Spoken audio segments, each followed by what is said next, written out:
Hello everyone, আসসালামু আলাইকুম। সকলকে ফাতিমা 360 অফিসিয়াল চ্যানেলে স্বাগত জানাই। আপনারা যারা আমার চ্যানেলে নতুন তারা অবশ্যই আমার চ্যানেলটিকে সাবস্ক্রাইব করে দিবেন।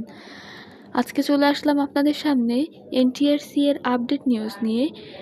এনটিআরসি এর শতাধিক বিষয়ে নবম বিজ্ঞপ্তি নিয়ে সর্বশেষ যে তথ্য সেই বিষয়ে আজকে আপনাদেরকে বিস্তারিত বলবো।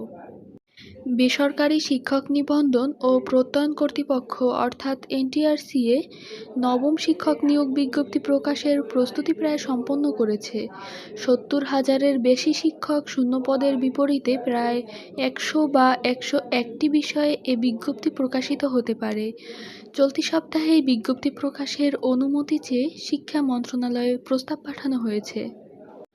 সূত্র জানায়, নবম শিক্ষক নিয়োগ বিজ্ঞপ্তিতে প্রায় ১০০ বা ১০১টি বিষয়ে বিজ্ঞপ্তি প্রকাশিত হতে পারে।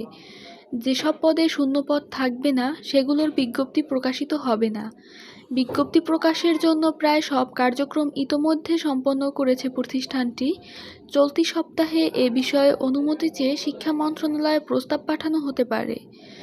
যেসব বিষয়ে শূন্যপদ থাকবে না সেসব বিষয়ে বিজ্ঞপ্তি প্রকাশিত হবে না। জানা গেছে, এনটিআরসি এর নবম বিজ্ঞপ্তি প্রকাশের জন্য শূন্যপদের চাহিদা যাচাই শেষ হয়েছে। মোট ৭৭,০০০-এর বেশি শূন্যপদের তথ্য পেয়েছে সংস্থাটি। এর মধ্য থেকে ১৮তম নিবন্ধনপ্রাপ্তদের মধ্যে যে ৬,০০০ সুপারিশ পায়নি তাদের পদ সংরক্ষণ করে বাকিদের জন্য বিজ্ঞপ্তি প্রকাশ করে পরীক্ষা নেওয়া হবে বলে জানা গিয়েছিল।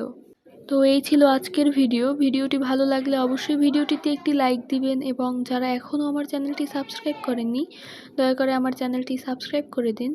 দেখা হবে পরবর্তী কোনো ভিডিওতে, সেই পর্যন্ত ভালো থাকবেন। আসসালামু আলাইকুম।